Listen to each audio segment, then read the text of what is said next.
আসসালামু আলাইকুম। এটিএন বাংলা সংবাদে সবাইকে স্বাগত জানাচ্ছি নাবিলা রহমান। শুরুতেই বিআরবি কেবলস সংবাদ শিরোনাম।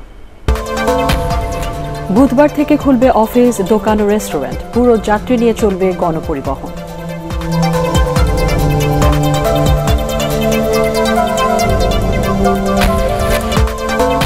করোনায় দেশে আরও 241 জনের মৃত্যু। তৃতীয় দিনের গণটিকায় নানা জায়গায় বিশৃঙ্খলা।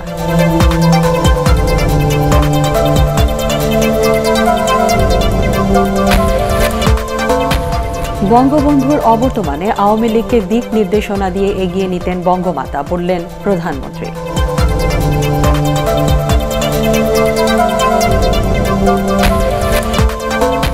করোনায় খাবার কেনায় খরচ কমিয়েছেন ৮০% মানুষ।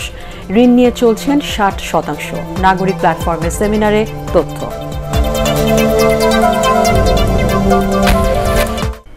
শুনছিলেন বিআরবি কেবলস সংবাদ শিরোনাম। সংবাদে এছাড়াও থাকছে চোখের জলে লিওনেল মেসির বার্সেলোনাকে বিদায় জানানোর খবর।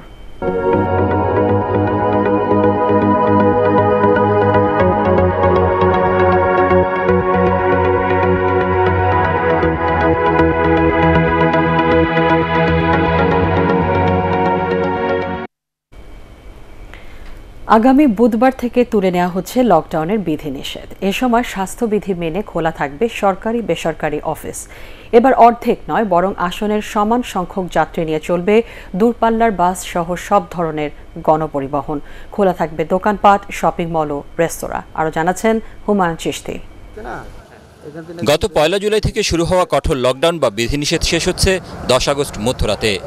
11 আগস্ট বুধবার থেকে আবার প্রায় স্বাভাবিক হতে যাচ্ছে জনজীবন। রোববার মন্ত্রিপরিষদ বিভাগ থেকে এ বিষয়ে প্রজ্ঞাপন জারি করা হয়। প্রজ্ঞাপনে বলা হয়, সরকারি বেসরকারি অফিস, ব্যাংক ও আর্থিক প্রতিষ্ঠান স্বাস্থ্যবিধি মেনে খোলা থাকবে। স্বাস্থ্যবিধি মেনে আসনের সমান সংখ্যক যাত্রী নিয়ে চলবে সব ধরনের গণপরিবহন। তবে সড়কপথে স্বাভাবিক সময়ের অর্ধেক গাড়ি চলতে পারবে। সকাল 10টা থেকে রাত 8টা পর্যন্ত খোলা থাকবে দোকানপাট, শপিং মল। সকাল 8টা থেকে রাত 10টা পর্যন্ত খোলা রাখা যাবে খাবার দোকান, হোটেল, রেস্তোরাঁ। তবে রেস্টুরেন্টে বসে খাবার ক্ষেত্রে অর্ধেক আসন খালি রাখার কথা বলা হয় প্রজ্ঞাপনে। যেটি চিন্তাভাবনা চলছে যে এটি ধাপে ধাপে পর্যায়ক্রমে ধাপে ধাপে এটিকে আপনার শিথিল করা। কি পর্যায়ে শিথিল করতে পারবো সেটি কিন্তু আমাদের সে বিষয়টি নিয়ে আমরা হয়তো আজকে সিদ্ধান্ত পাবো মাননীয় প্রধানমন্ত্রীর কাছ থেকে। এবং এই পরিস্থিতিতে অত্যন্ত সতর্কতার সাথে সকলে যেন আপনার স্বাস্থ্যবিধি মেনে কর্মকাণ্ডগুলো করেন, সেটির উপরে আমাদের সর্বোচ্চ জোর থাকবে। সকল ক্ষেত্রে মাস্ক পরা নিশ্চিত করা এবং স্বাস্থ্যবিধি মেনে চলার নির্দেশনা দেওয়া হয় প্রজ্ঞাপনে। তবে এখনও শিক্ষা প্রতিষ্ঠান ও পর্যটন কেন্দ্র খোলার সিদ্ধান্ত নেয়নি সরকার। হুমায়ুন চিশতি, এটিএন বাংলা, ঢাকা। লকডাউন এখন শুধু প্রজ্ঞাপনে সীমাবদ্ধ। রাজধানী জুড়ে গাড়ির যানজট, ব্যস্ততা বেড়েছে সবখানে, শুধু বন্ধ বাস ও শপিং মল। জনস্বাস্থ্য বিশেষজ্ঞরা বলছেন, এ ধরনের লকডাউনে শুধু ভোগান্তি বাড়বে, নিয়ন্ত্রণে আসবে না করোনা ভাইরাস। মাহবুব কবির চপলের রিপোর্ট। লকডাউনে প্রাইভেট গাড়ির চাকা ঘুরলেও ঘুরছে না নিম্নবিত্তের ভাগ্যের চাকা। এই যেমন শাহবাগের ফুলের দোকানিদের কথায় ধরা যাক। থরে থরে ফুল সাজিয়ে রেখেছেন, কিন্তু ক্রেতা নেই। 22 বছর ধরে ফুলের দোকানে কাজ করছেন মিলন, কখনো এমন পরিস্থিতি দেখেননি। অফিস প্রোগ্রাম নাই, প্রোগ্রামগুলো বন্ধ, বিয়ে শাদীর প্রোগ্রাম বন্ধ, এখানে ফুল চলে না। সঞ্চয় যা ছিল এই 2 বছরে তো সব শেষ হয়ে গেছে। সরকারি লোক যারা লকডাউনে তারা ফায়দা লুটতেছে, সরকারি বেতন পাচ্ছে। বেসরকারি লোক যারা, এদের জন্য সরকার আগেও কিছু করেনি, এখনও কিছু করেনি।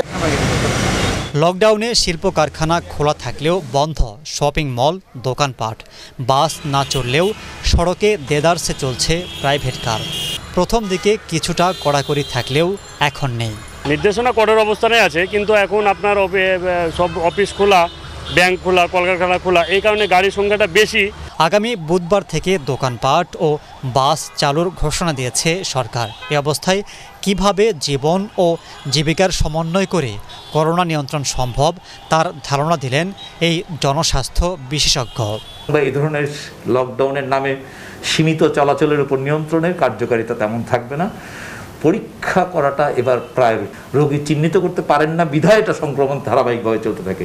দ্বিতীয়ত, সংক্রমণ বিস্তারের প্রধান বাধা হচ্ছে মাস্ক। আপনি দেশে 16 কোটি লোককেই মাস্ক পরাতে পারেন নাই, আপনি সংক্রমণের বিস্তার বন্ধ করবেন কিভাবে?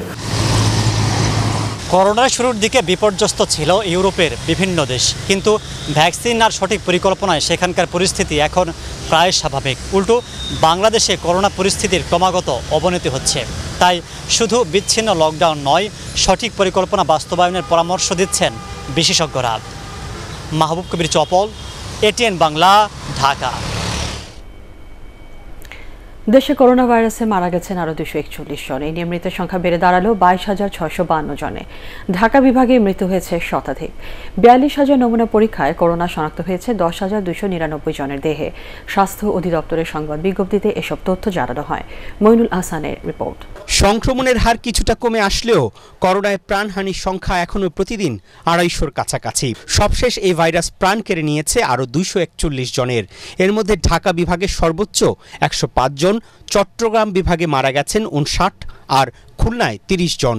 মৃতদের মধ্যে 128 জন পুরুষ আর 113 জন নারী। এদের মধ্যে 21 থেকে 50 বছরের মধ্যে বয়স 54 জনের, আর 51 থেকে 80 বছরের মধ্যে প্রাণ গেছে 173 জনের। আশার কথা ধীরে ধীরে কমে আসছে সংক্রমণের হার। গত 24 ঘন্টায় 707টি ল্যাবে 42,000 নমুনা পরীক্ষায় 10,299 জনের করোনা শনাক্ত হয়েছে। শনাক্তের হার 24.52%।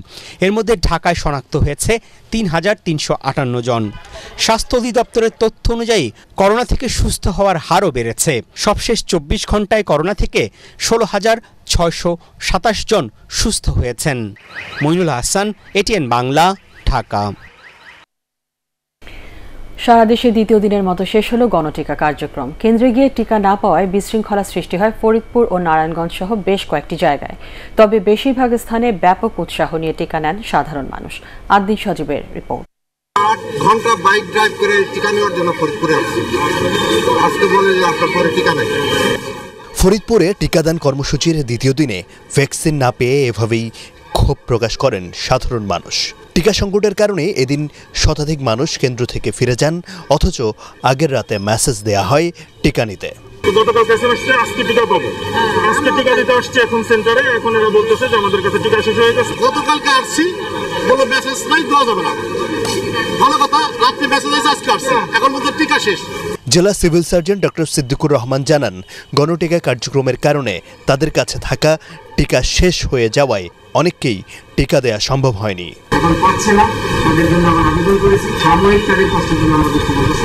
গণটিকা নিতে মানুষের অতিরিক্ত চাপে বিশৃঙ্খলা দেখা যায় কোথাও কোথাও। কয়েকটি কেন্দ্রে দুপুর 12টার মধ্যেই নির্ধারিত টিকা শেষ হয়ে যায়।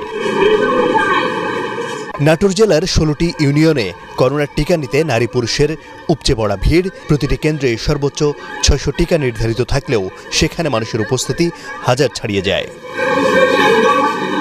বরিশাল জেলার 87টি ইউনিয়নের 877টি কেন্দ্রে 56,218 জনকে টিকা দেয়া হয়। নরসিংদীতে 93টি কেন্দ্রে 47,400 ডোজ টিকা দেয়া হয়। টিকা নিতে মানুষের এমন আগ্রহ প্রত্যন্ত অঞ্চলেও। গণটিকা কার্যক্রমের সব কেন্দ্রেই এমন দীর্ঘ সারি। কুমিল্লায় ইউনিয়ন পর্যায়ে গণটিকা কার্যক্রম শনিবার শেষ হয়ে গেলেও সিটি কর্পোরেশনে দ্বিতীয় দিনের মতো চলে এই ক্যাম্পেইন। জামালপুরেও টিকা পেয়ে খুশি গ্রামের মানুষ। এদিন 4টি ইউনিয়নে টিকা দেয়া হয়। শেরপুর জেলায় প্রথম দিনে 33,600 মানুষকে টিকা দেওয়ার লক্ষ্যমাত্রা থাকলেও 34,087 জন টিকা নেন। স্বাস্থ্য অধিদপ্তর জানিয়েছে, গণটিকা কর্মসূচির প্রথম দিনে দেশের 59 জেলায় টিকা নেন 28,36,970 জন, যার মধ্যে প্রথম ডোজ নেন 27 লাখ আর দ্বিতীয় ডোজ 53,000। আদিন সজীব, এটিএন বাংলা।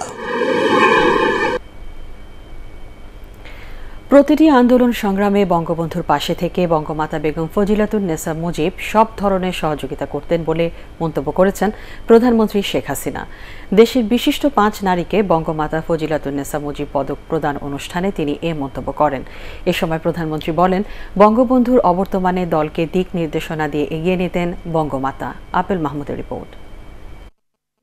অপার উৎস, জননী জন্মভূমি। বঙ্গবন্ধু শেখ মুজিবুর রহমানের সহধর্মিণী হিসেবে দীর্ঘকাল পাশে থেকে মানব কল্যাণ ও রাজনৈতিক শিক্ষা লাভ করেছিলেন শেখ ফজিলাতুন্নেসা মুজিব। তুমি হে বঙ্গমাতা। তিনি হয়ে উঠেছিলেন বিদুষী ও প্রজ্ঞাবান নারী। জাতীয়ভাবে প্রথমবারের মতো মহিয়সী এই নারীর ৫১তম জন্মবার্ষিকী উদযাপন ও বঙ্গমাতা ফজিলাতুন্নেসা মুজিব পদক চালু করেছে সরকার। দিনটি উপলক্ষে গণভবন থেকে ওসমানী স্মৃতি মিলনায়তনে ভার্চুয়ালি যুক্ত হয়ে ৫ বিশিষ্ট নারীকে এ পদক দেন প্রধানমন্ত্রী শেখ হাসিনা। এ সময় ৭৫-এর ১৫ আগস্ট পরিবারের সদস্যদের হত্যার বর্ণনা দিতে গিয়ে শোক বিহ্বল হয়ে পড়েন প্রধানমন্ত্রী। ঘাতকদের বন্দুক গর্জে উঠেছিল, আর সেখানে আমার মাকে তারা নির্মমভাবে হত্যা করে। আমাদের ওই পরিবারে তো কেউ ছিল না বেঁচে। কেন এই হত্যাকাণ্ড? যারা নিজের জীবনটাকে উৎসর্গ করলেন, সমস্ত জীবনের সুখ শান্তি সব কিছু বিলিয়ে দিলেন একটা জাতির স্বাধীনতার জন্য, অর্থনৈতিক মুক্তির জন্য, তাকে সেই বাঙালি খুন করল। বঙ্গবন্ধুর রাজনৈতিক জীবনে ছায়ার মতো থেকে তার প্রতিটি আন্দোলন সংগ্রামে মায়ের প্রেরণা ও উৎসাহের কথাও তুলে ধরেন তিনি। নীরবে পাশে থেকে প্রতিটি ক্ষেত্রে আমার বাবাকে সহযোগিতা করে গেছেন, সমর্থন দিয়ে গেছেন। এটাই হচ্ছে আমি মনে করি সব থেকে একটা বড় ত্যাগ তিনি স্বীকার করে গেছেন। এ সময় গোপালগঞ্জের অসচ্ছল নারীদের সেলাই মেশিন বিতরণ ও দেশের ২,০০০ দুস্থ নারীকে আর্থিক সহায়তা কার্যক্রমের উদ্বোধনও করেন প্রধানমন্ত্রী শেখ হাসিনা। আপেল মাহমুদ, এটিএন বাংলা, ঢাকা। রাজনীতিতে টিকে থাকতে বিএনপি ভাওতাবাজি শুরু করেছে বলে মন্তব্য করেছেন আওয়ামী লীগ সাধারণ সম্পাদক ওবায়দুল কাদের। তিনি বলেন, পর্যাপ্ত মজুদ থাকার পরও টিকা নিয়ে তারা জনগণকে বিভ্রান্ত করতে মিথ্যাচার করছে। বঙ্গমাতা বেগম ফজিলাতুন্নেসা মুজিবের ৯১তম জন্মবার্ষিকী উপলক্ষে বঙ্গবন্ধু এভিনিউয়ে দলীয় কার্যালয়ে করোনায় সম্মুখ সারির ১,০০০ যোদ্ধার মধ্যে পুরস্কার বিতরণ অনুষ্ঠানে তিনি এসব কথা বলেন। এর আগে রাজধানীর বনানী কবরস্থানে বঙ্গমাতার সমাধিতে প্রধানমন্ত্রী শেখ হাসিনা ও আওয়ামী লীগের পক্ষ থেকে শ্রদ্ধা জানান দল এবং অঙ্গ ও সহযোগী সংগঠনের নেতারা।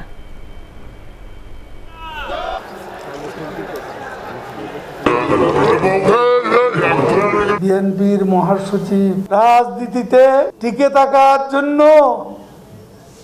ভাওতাবাজি করছেন, ভাওতাবাজি করে দেশ শাসন করেছেন, মানুষের সঙ্গে ভাওতাবাজি করছেন। সব টিকার আয়োজন বিদেশ থেকে করে এবং এগুলো চালান নিশ্চিত করে শেখ হাসিনা এই গণটিকা কার্যক্রম শুরু করেছেন।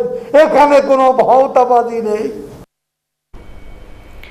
জাতির পিতা শেখ মুজিবুর রহমানের বঙ্গবন্ধু হওয়ার পেছনে বঙ্গমাতা বেগম ফজিলাতুন্নেসা মুজিবের ভূমিকা অনস্বীকার্য বলে মন্তব্য করেছেন তথ্য ও সম্প্রচার মন্ত্রী ডক্টর হাসান মাহমুদ। বঙ্গমাতার ৯১তম জন্মবার্ষিকী উপলক্ষে রাজধানীর কাকরাইলে তথ্য ভবন মিলনায়তনে এক আলোচনা সভায় তিনি এই মন্তব্য করেন। তিনি আরও বলেন, বিএনপি শুরু থেকেই টিকা কার্যক্রম নিয়ে কুৎসা রটালেও পরবর্তীতে তাদেরও টিকা নিতে দেখা গেছে। লকডাউন পরিস্থিতি স্বাভাবিক হলে সিনেমা হলের মালিকরা ব্যাংক থেকে সহজ শর্তে ঋণ পাবেন বলেও জানান হাসান মাহমুদ। তারা ভেবেছিল সরকার টিকা দিতে পারবে না, জনগণকে টিকা দিতে পারবে না। যখন দেখতে পেল যে সরকার লক্ষ লক্ষ মানুষকে টিকা দেওয়া শুরু করেছে, গণটিকা কার্যক্রম শুরু করেছে, তখন আসলে তারা হিতাহিত জ্ঞান হারিয়ে ফেলেছে। তো আমি মির্জা ফখরুল ইসলাম আলমগীর সাহেবদের অনুরোধ জানাবো যে এই ধরনের বিভ্রান্তিমূলক বক্তব্য আগে দিয়ে পরে আবার টিকা নিয়ে তারা আসলে প্রমাণ করেছিলেন যে তারা মিথ্যা অপপ্রচার চালায়, তারা সরকারের বিরুদ্ধে অপপ্রচারে লিপ্ত। পর্যাপ্ত টিকা সংগ্রহ না করে সরকার গণটিকা দেওয়ার নামে গণপ্রতারণা শুরু করেছে বলে অভিযোগ করেছেন বিএনপি মহাসচিব মির্জা ফখরুল ইসলাম আলমগীর। তার ভাষায়, এতে গণহারে করোনা সংক্রমণের সংখ্যা তৈরি হয়েছে। বিএনপি চেয়ারপারসনের গুলশান কার্যালয়ে ড্যাব এবং জিয়াউর রহমান ফাউন্ডেশনের উদ্যোগে করোনার ওষুধ ও সুরক্ষা সামগ্রী বিতরণ কার্যক্রমের উদ্বোধনী অনুষ্ঠানে তিনি এসব কথা বলেন। গণটিকা কার্যক্রম নিয়ে সরকার দুর্নীতি করছে বলে অভিযোগ করেন বিএনপি নেতারা। পর্যাপ্ত টিকা সংগ্রহ না করেই গণটিকার নামে আরেকবার গণপ্রতারণা শুরু হয়েছে। একই সঙ্গে চরম অব্যবস্থাপনা এবং দলীয়করণের কারণে লোক দেখানো গণটিকা অভিযান গণসংক্রমণ অভিযানে পরিণত হয়েছে। সরকারের হাতে টিকা এসেছে ১,৬০,০০,০০০, অথচ শতকরা 70% মানুষকে টিকা দিতে হলে প্রয়োজন হবে 26 কোটি টিকা। সরকারের প্রতিটি পদক্ষেপে প্রমাণিত হয়েছে টিকা প্রদানের ক্ষেত্রে সরকার সম্পূর্ণ ব্যর্থতার পরিচয় দিয়েছে। করোনায় খাবার কেনায় খরচ কমিয়েছেন ৮০% মানুষ, আর ঋণ নিয়ে চলছেন ৬০%। জাতীয় বাজেটে পিছিয়ে পড়া জনগোষ্ঠীর সুফলতা নিয়ে এসডিজি বাস্তবায়নে নাগরিক প্ল্যাটফর্মে ভার্চুয়াল সেমিনারে এসব তথ্য জানানো হয়। এতে টিআইবি নির্বাহী পরিচালক ডক্টর ইফতেখারুজ্জামান বলেন, এবারের বাজেটেও কালো টাকা সাদা করার সুযোগ রাখায় দুর্নীতি আরও বাড়বে। শরীফুল আলমের রিপোর্ট। করোনার ধরন পরিবর্তন হওয়ায় প্রতিনিয়ত বাড়ছে ক্ষতিগ্রস্ত মানুষের সংখ্যা। এতে পিছিয়ে পড়া জনগোষ্ঠীর জীবনযাত্রা সবচেয়ে বেশি বাধাগ্রস্ত হচ্ছে। নাগরিক প্ল্যাটফর্মের গবেষণায় জানানো হয়, করোনায় 26% মানুষ সঞ্চয় ভেঙে জীবিকা চালাচ্ছেন। ঋণ, সরকারি ও বেসরকারি সহায়তা নির্ভর মানুষের সংখ্যাও বাড়ছে। খাদ্যাভ্যাসেও এসেছে পরিবর্তন। 80% মানুষ তার ব্যাগতে আপনার খাদ্যের জন্য ব্যাগ কমিয়ে দিয়েছে। 47% তারা প্রোটিন, আমিষ জাতীয় খাওয়া কমিয়ে দিয়েছে, সে আর মাছ মাংস খাচ্ছে না। অর্ধেক মানুষ, গরিব মানুষ, পিছিয়ে পড়া মানুষ। বাজেটে পিছিয়ে পড়া জনগোষ্ঠীকে গুরুত্ব দেওয়ার সুযোগ থাকলেও প্রকৃতপক্ষে তাদের জন্য বিশেষ কোনো বরাদ্দ নেই বলে মনে করছেন বিশ্লেষকরা। অপ্রত্যাশিত অর্থ বিনিয়োগের সুযোগ রাখায় সমালোচনাও করেন তারা। আমাদের সর্বকালের সবচেয়ে বিব্রতকর একটি বাজেট হয়েছে, দুর্নীতি সহায়ক একটি বাজেট হয়েছে, বৈষম্যমূলক একটি বাজেট হয়েছে এবং অনৈতিক একটা বাজেট হয়েছে, যার মাধ্যমে আমরা দেখতে পেয়েছি যে কালো টাকাকে বৈধ করার সুযোগটাকে অধিকতর ব্যক্তি এবং গভীরতা দেওয়া হয়েছে। যে কোভিড পরিস্থিতিতে নতুন করে যে বিষয়গুলির স্বীকৃতি আসার কথা ছিল সেটা অস্বীকৃত থেকে গেছে, এটাতে কোনো সন্দেহ নেই। সবার জন্য করোনার টিকা, পরীক্ষার সংখ্যা বাড়ানো ও শতভাগ স্বাস্থ্যবিধি নিশ্চিতের মাধ্যমে করোনা পরিস্থিতির উন্নয়ন করা সম্ভব বলেও সেমিনারে জানানো হয়। শরফুল আলম, এটিএন বাংলা, ঢাকা। চোখের জলের প্রিয় ক্লাব বার্সেলোনাকে বিদায় জানালেন আর্জেন্টাইন অধিনায়ক লিওনেল মেসি।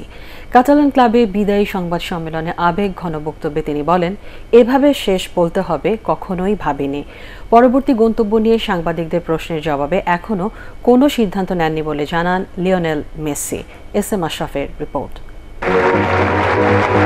তিনি জানতেন এটাই প্রিয় ক্লাবে তার শেষ বক্তব্য। সবাইকে বিদায় বলতে হবে, হয়তো সেই প্রস্তুতিও নিয়ে রেখেছিলেন, কিন্তু সংবাদ সম্মেলনে এসে আবেগকে ধরে রাখতে পারেননি। সামনের সারিতে থাকা 3 সন্তান দেখলেন অবোধ শিশুর মতো তাদের বাবার কান্না। এই বয়সে হয়তো তারা বুঝতেও পারেননি এই বেদনার কারণ। অবশেষে নিজেকে সামলে নিলেন ক্লাব ইতিহাসের সেরা ফুটবলার লিওনেল মেসি। জানালেন, এভাবে বিদায় জানাতে হবে কখনই ভাবেননি। শেষ মুহূর্ত পর্যন্ত ভালোবাসার ক্লাবটিকে আঁকড়ে থাকতে চেয়েছিলেন তিনি।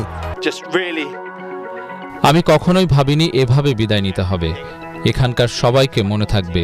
বিদায়ের সময় আমার দর্শকদের পাইনি, এটা আমার জন্য কষ্টদায়ক। আমি পুরো ন্যু ক্যাম্পে মানুষের কাছে বিদায় নিতে চেয়েছিলাম। বেদনায় ছেয়ে যাওয়া পরিবেশে সতীর্থ জেরার্ড পিকে, সার্জিও বুস্কেটসদের চোখের কোণেও জমে ওঠে অশ্রুকণা। যে ক্লাবের প্রতিটি বালুকণা মেসির পায়ের ছোঁয়ায় সিক্ত হয়েছে, সেই ভালোবাসার বন্ধন ছিন্ন হওয়ার মুহূর্তে মেসি আবারও জানান প্রিয় ক্লাবে ফেরার কথা। আমি ক্লাবে থাকতে চেয়েছি, প্রেসিডেন্টও চেষ্টা করেছিলেন, তবু সম্ভব হয়নি। তবে এটাই আমার বাড়ি, আমি এখানে ফিরে আসব। আমার সন্তানদের কথা দিয়েছি। পুরো বিশ্বই তাকিয়ে আছে মেসির পরবর্তী গন্তব্যের দিকে। 6 বারের বিশ্বসেরা ফুটবলার বললেন, এখনও সিদ্ধান্ত নেননি। গত কয়েকদিন আমার কাছে অনেক প্রস্তাব এসেছে, অনেক ক্লাব আগ্রহ দেখিয়েছে, তবে কাউকেই নিশ্চিত করিনি। এ বিষয়ে কাজ চলছে, সময় বলে দেবে তা। সুখ দুঃখে 21 বছর কাটানো ক্লাব প্রাঙ্গণে শেষ সংবাদ সম্মেলনটির স্থায়িত্ব ছিল 45 মিনিট। ক্লাব ছাড়ার সময়ও মেসি কাঁদলেন আরও একবার। নিশ্চিত করেই এই কান্নার সঙ্গী হয়েছিলেন সারা বিশ্বে ছড়িয়ে থাকা বার্সা ও মেসির কোটি সমর্থক। SM Ashraf, ATN Bangla. চিত্রনায়িকা পরিমণি, মডেল পিয়াসা ও মৌদের আলোচিত বিভিন্ন কর্মকাণ্ডের নির্মোহ তদন্তের দাবি জানিয়েছেন debate for democracy chairman Hasan Ahmed Chowdhury Kiran. ATN বাংলার মুক্তমত অনুষ্ঠানে তিনি আরও বলেন, তাদের অনৈতিক কর্মকাণ্ডের কারণে যাতে আমাদের চলচ্চিত্র ও নাটক ক্ষতির মুখে না পড়ে সেদিকে খেয়াল রাখতে হবে। মমিনুর রিপনের রিপোর্ট। সাম্প্রতিক চিত্রনায়িকা পরিমণি, তথাকথিত মডেল পিয়াসা ও মৌয়ের বিভিন্ন অনৈতিক কর্মকাণ্ডের চিত্র গণমাধ্যম সহ সোশ্যাল মিডিয়ায় উঠে এসেছে, যা খুবই চাঞ্চল্যকর। পেশাগত কাজের বাইরে তাদের অসামাজিক কর্মকাণ্ডের কারণে ক্ষতির মুখে পড়ছে দেশের চলচ্চিত্র, নাটক ও অভিনয় শিল্প।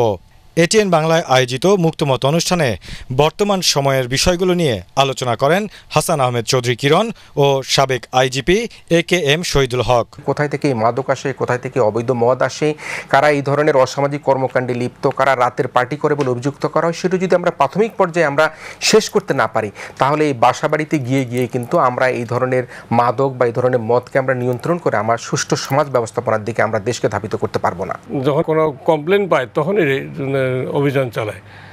এখন পরিমণির বাসায় বার তৈরি করছে, যেখানে বাহিরের লোক দাওয়াত দিয়া মদ পান করতো, ডিজে ড্যান্স বা ড্যান্স এগুলি করতো। এই সম্বন্ধে অনেক তথ্য নিয়ে তারপরে দিচ্ছে, কিন্তু ঘরে ঘরে তো রেড দিবেন পুলিশের কাজও নেই।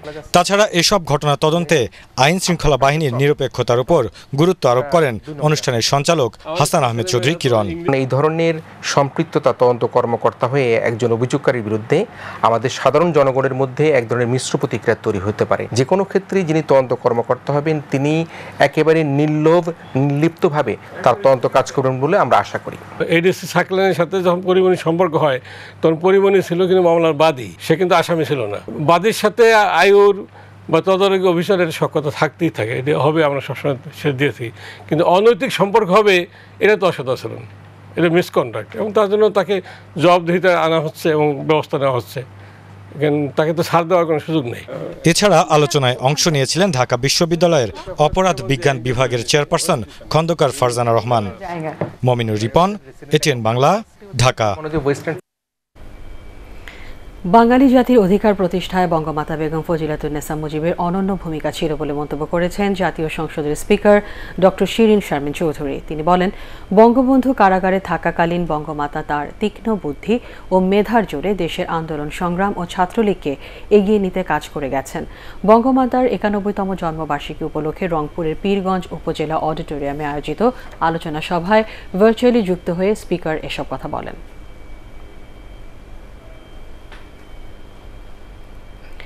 বঙ্গমাতা বেগম ফজিলাতুন্নেসা মুজিব প্রতিটি নারীর জন্য অনুপ্রেরণা হয়ে থাকবেন বলে মন্তব্য করেছেন প্রবাসী কল্যাণ ও বৈদেশিক কর্মসংস্থান মন্ত্রী ইমরান আহমেদ। বঙ্গমাতার ৯১তম জন্মবার্ষিকী উপলক্ষে বাংলাদেশ কোরিয়া কারিগরি প্রশিক্ষণ কেন্দ্রে আয়োজিত আলোচনা সভায় তিনি এ মন্তব্য করেন। মহিলা ও শিশু বিষয়ক প্রতিমন্ত্রী ফজিলাতুন্নেসা ইন্দিরা এতে অন্যান্যের মধ্যে বক্তব্য রাখেন। বঙ্গমাতা বেগম ফজিলাতুন্নেসা মুজিবের ৯১তম জন্মবার্ষিকী উপলক্ষে গাজীপুর প্রেস ক্লাবে আলোচনা সভা ও দোয়া মাহফিল অনুষ্ঠিত হয়েছে। গাজীপুর সিটি কর্পোরেশনের মেয়র জাহাঙ্গীর আলম, গাজীপুর প্রেস ক্লাবের সাবেক সভাপতি মুজিবুর রহমান এতে অন্যান্যের মধ্যে উপস্থিত ছিলেন। আলোচনা সভা শেষে গাজীপুর প্রেস ক্লাবের ২০২১-২২ মেয়াদের পূর্ণাঙ্গ কার্যনির্বাহী কমিটি ঘোষণা করা হয়।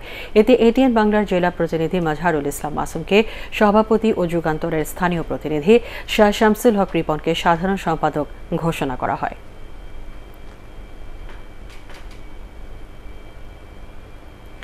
আল আরাফা ইসলামী ব্যাংক অর্থ সংবাদ।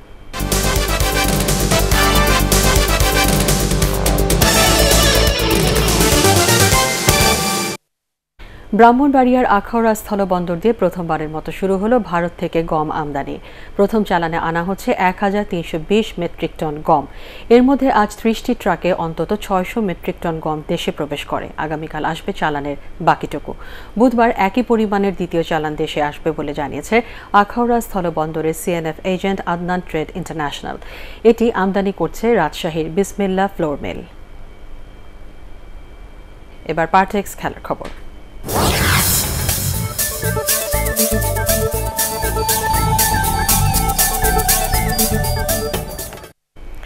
কেনিয়ার এলিউড কিপচোগের ম্যারাথনে শ্রেষ্ঠত্ব ধরে রাখার মধ্য দিয়ে শেষ হল Tokyo Olympic games. The greatest show on আর্থের সমাপনী অনুষ্ঠানে অলিম্পিক স্টেডিয়ামে জাপানের যুবরাজ আকিশিনো উপস্থিত হন আইওসি প্রেসিডেন্ট থমাস বাককে সঙ্গে নিয়ে। বিদায় বেদনায় ভরা থাকলেও ২০২৪ সালে প্যারিসে দেখা হওয়ার আহ্বান ছিল সমাপনী আয়োজনে। ৩৯টি স্বর্ণপদক জিতে শেষ দিনে চীনকে টপকে সবার শীর্ষে উঠে যায় যুক্তরাষ্ট্র। তৃতীয় হয়েছে স্বাগতিক জাপান। পরাগ আরমানের রিপোর্ট। কখনো আলোকোজ্জ্বল, কখনো নৈপুণ্য ভাস্বর, আবার কখনো ক্লান্তিকর, কখনো বা রুদ্ধশ্বাস উত্তেজনার চরমে ছিল টোকিও অলিম্পিক গেমস। শত প্রতিবন্ধকতা থাকলেও চাইলেই ভালো কাজ করা অসম্ভব নয়। আমাদের চৈতন্যে এমনটাই জানান দিয়ে গেল এবারের গ্রেটেস্ট শো অন আর্থ। মহামারী শুরুর পর প্রথমবারের মতো পুরো বিশ্ব একত্রিত হয়েছিল। আপনারা শ্রেষ্ঠত্ব দিয়ে, আনন্দাশ্রু দিয়ে টোকিও অলিম্পিককে মহামান্বিত করেছেন। আমি এই গেমসের সমাপ্তি ঘোষণা করছি। 3 বছর পর 2024 সালে প্যারিসে বিশ্বের কোটি কোটি মানুষ আবেগ আর আনন্দ নিয়ে উপভোগ করার অপেক্ষায় 33তম অলিম্পিয়াড। হাসি কান্না আনন্দ বেদনার মহামারীময় এই গেমসে হয়েছে রেকর্ড ভাঙা গড়ার খেলাও। করোনাময় এই নাজুক সময়ে গেমস আয়োজনে জাপানবাসীর বিরোধিতা সত্ত্বেও বিশ্ববাসী দেখলেন একটি চমকপ্রদ গেমসের সফল পরিসমাপ্তি। গেমসের সঙ্গে সঙ্গে সমাপন অনুষ্ঠানটি আরও স্মরণীয় করে রাখার জন্য জাপানের ইতিহাস ঐতিহ্য ফুটিয়ে তোলেন শিল্পী ও কলাকুশলীরা। আতশবাজির মনোমুগ্ধকর বর্ণিল ছটায় রঙিন হয়ে ওঠে টোকিওর অলিম্পিক স্টেডিয়ামের রাতের আকাশ।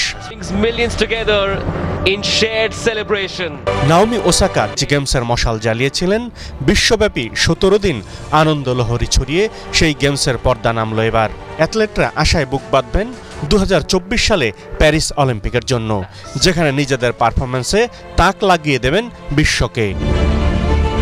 পরাগামান, এটিএন বাংলা। মিরপুরে 5 ম্যাচ সিরিজের পঞ্চম ও শেষ টি20তে আগামীকাল অস্ট্রেলিয়ার বিপক্ষে মাঠে নামবে বাংলাদেশ। সিরিজে 3-1 এগিয়ে আছে টাইগাররা। এই সিরিজের পারফরম্যান্স এবং পরিসংখ্যানের বিচারে এগিয়ে থেকেই মাঠে নামবে স্বাগতিকরা। টানা 4 টি20তে ব্যর্থ সৌম্য সরকারকে শেষ ম্যাচে বিশ্রাম দিতে পারে টিম ম্যানেজমেন্ট। একের পর এক ম্যাচের ধকল কাটাতে আজ অনুশীলন করেননি ক্রিকেটাররা। শেরেবাংলা জাতীয় স্টেডিয়ামে সন্ধ্যা 6টায় শুরু হবে ম্যাচটি। শেষ করার আগে বিআরবি কেবলস সংবাদ শিরোনাম জানিয়ে দিচ্ছি আরেকবার। বুধবার থেকে খুলবে অফিস, দোকান ও রেস্টুরেন্ট। পুরো যাত্রী নিয়ে চলবে গণপরিবহন।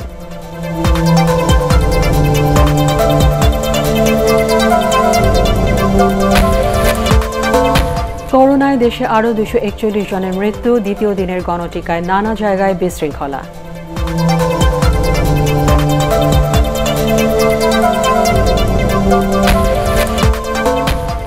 বঙ্গবন্ধুর অবর্তমানে আওয়ামী লীগকে দিক নির্দেশনা দিয়ে এগিয়ে নিতেন বঙ্গমাতা, বললেন প্রধানমন্ত্রী।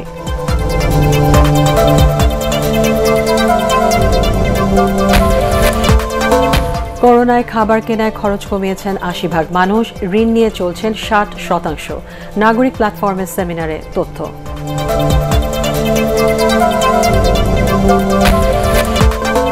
পরবর্তী সংবাদ দেখার আমন্ত্রণ জানিয়ে এখনকার মতো শেষ করছি। করোনা ভাইরাস থেকে নিজেকে সুরক্ষিত রাখতে মাস্ক পরুন, বারবার হাত পরিষ্কার করুন। এটিএন বাংলা সংবাদ ইউটিউবে দেখতে ব্রাউজ করুন, youtube/ATN Bangla News।